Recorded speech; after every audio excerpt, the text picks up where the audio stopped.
des productions, j'espère que vous allez bien. En tout cas moi ça va très bien. Aujourd'hui on se retrouve pour l'unboxing et le test de ce PC là qui me sert depuis un an.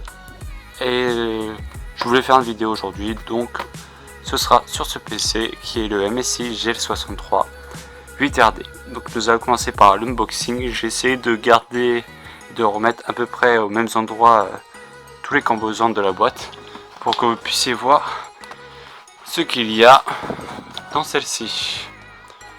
Donc boîte très sobre. De toute façon on s'en fout de la boîte, ce qui compte c'est ce qu'il y a dans la machine. Ouh.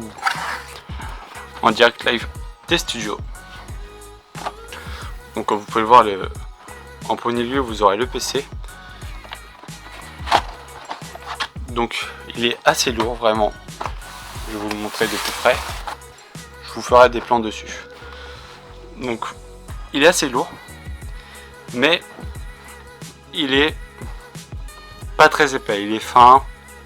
Bon, bien sûr vous avez plus fin maintenant dans le marché.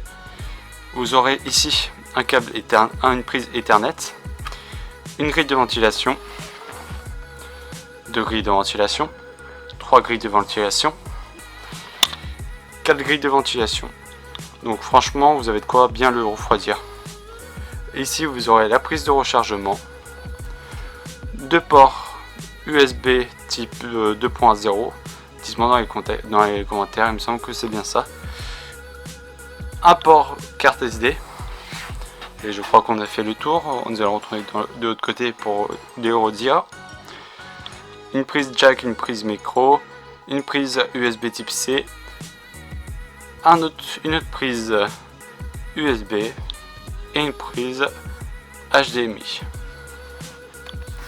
Donc en ce qui concerne le design et les caractéristiques, voici pour ce PC.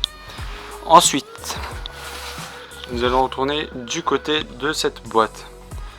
Donc ici vous avez déjà un câble. Donc c'est une partie de l'alimentation, donc la prise secteur qui va relier au boîtier. Enfin ça s'appelle pas un boîtier, mais vous m'avez compris, je laisse faire. Bon, les notices que tout le monde s'en tape complètement, mais qui sont très utile lorsque vous aurez une panne.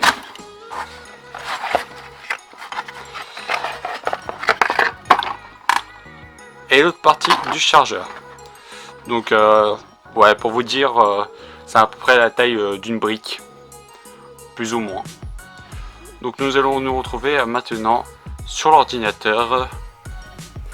Et yo tout le monde, du coup on se retrouve sur un jeu, donc c'est Need for Speed Payback, pour que je puisse vous montrer ses caractéristiques. Donc du coup comme vous pouvez le voir, j'ai mis le graphisme au maximum, c'est-à-dire en qualité ultra, résolution d'écran 1920 par 1080, plein écran, flou du mouvement, synchronisation verticale activée. Donc je vais vous montrer. Donc, là comme vous pouvez le voir, il n'y a pas de bug. Je n'ai pas activé le mode ça, comme on peut le voir, ça parle de temps en temps qu'il y a une tube de FPS. Et ça revient rapidement. Pour un jeu récent, plutôt pas mal. Voilà, il y a pas mal de bugs. Et je n'ai toujours pas activé les ventilos supplémentaires. Là j'ai activé les ventilos supplémentaires. J'attends un petit peu sur la x10. Le mode ultra est peut-être un petit peu plus pour ce PC là. On va essayer en mode avec un autre mode. Donc paramètres, vidéo, on va mettre en élevé. Hop.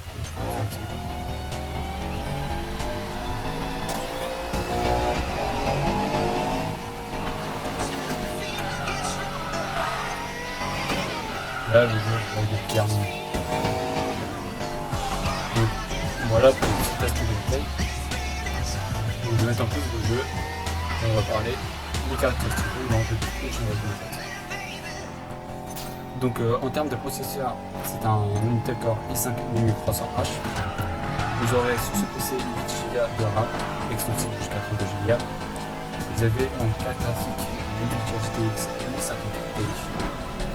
vous avez également un HD de teraoctets et un SSD de 58 Go ou Windows 10 est installé par défaut. Donc voilà pour les caractéristiques. Si vous avez des choses à me demander, n'hésitez pas à me le demander dans les commentaires. Je répondrai s'il y a beaucoup de questions. Même s'il n'y a pas beaucoup de questions, je répondrai si je les vois. Sinon, n'hésitez pas à vous abonner et à lâcher un petit pouce bleu. Bonne soirée à vous et à bientôt.